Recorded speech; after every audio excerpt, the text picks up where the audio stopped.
They came in the night, swift and deadly. No one expected it.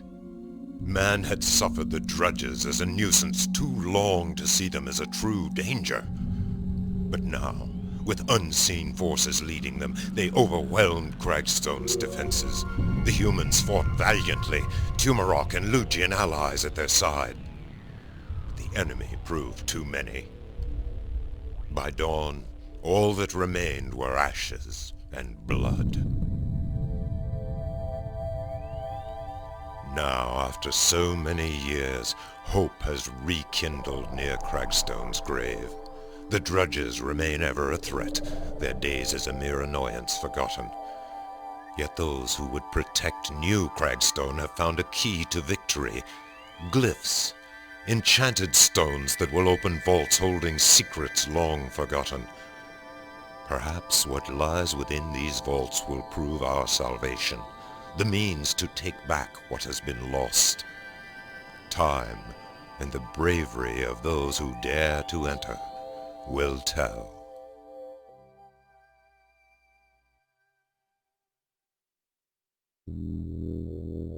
To the Tumerok, the land is sacred. It is the source of their power, but it is also much more. A living thing, home to the spirits with whom they commune. Every tree, every stone, every pool speaks to them. It is only fitting that they chose the purest places to bury their own dead. For the Tumerok, there is no greater honor than to return to the land. Their burial grounds were sacrosanct and tempting targets for corruption.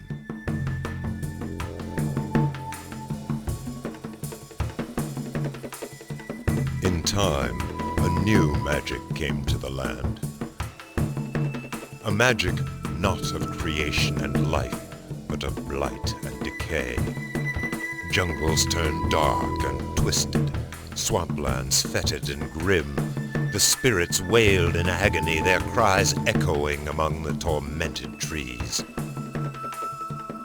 The Baroon won a subtle war, not of steel and flame, but of pestilence and rot.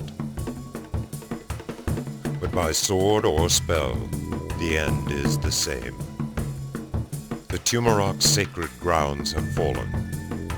As long as the Baroon remain, the land will go on weeping.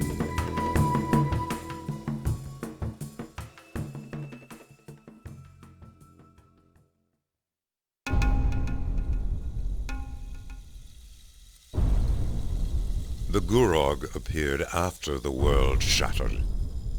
For decades they lived beside the Lugians, bound by a fragile truce. But everything fragile breaks in time. The Lugians fought bravely, meeting the enemy on the slopes near Linvac Tukar. With a roar of steel, the final battle joined. Before, the Lugians would have carried the day, but the Gurog had changed.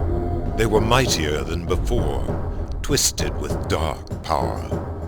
The battle lasted 5 long days, but in the end, the enemy prevailed.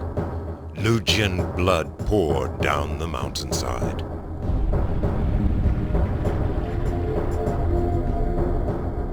The Lugian chanters still sing of their defeat, their songs filled with questions. How could Linvac's glory crumble so quickly? Where did the Gurog's new strength come from? And who were the cloaked figures who laughed about the battlefield when the massacre was done?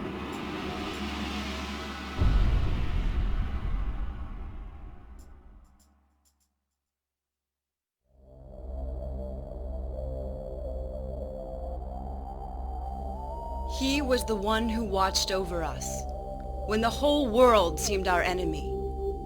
He guided us, protected us. He was Asheron, the last of the Empyrean, whose magic called us here. Through the Golden Age, he remained apart from the world, so we might follow our own path. But when darkness threatened to swallow the land, he was there.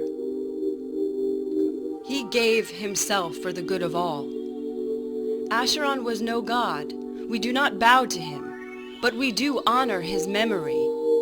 We are the Order of Dareth, sworn to follow Acheron's ideals. Compassion, justice, righteousness. This is our creed. In his name we shall rebuild the world.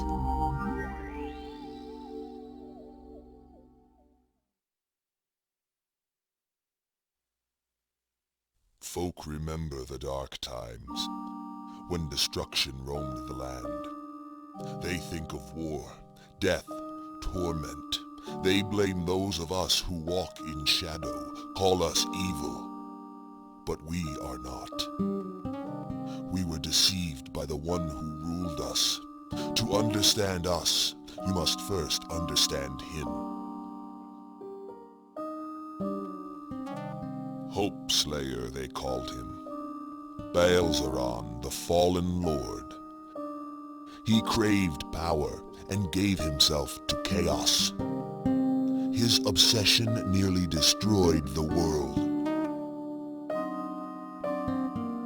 The Shadow Kingdom's path runs along the sword's edge.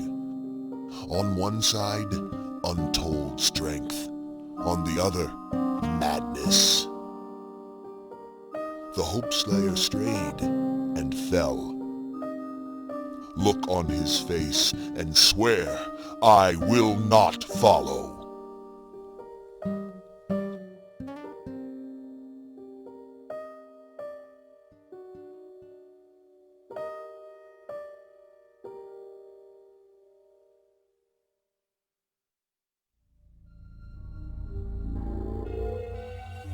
Your world is strange, brimming with chaos. You live borrowed lives tossed by random winds. Blood and bedlam dog your steps.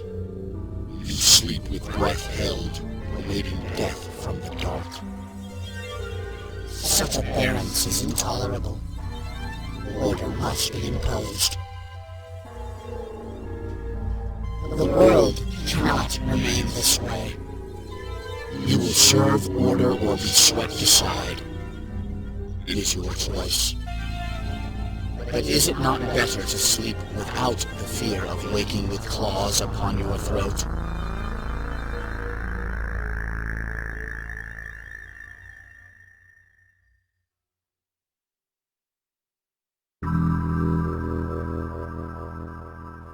Winter came early to Derikost, and did not leave.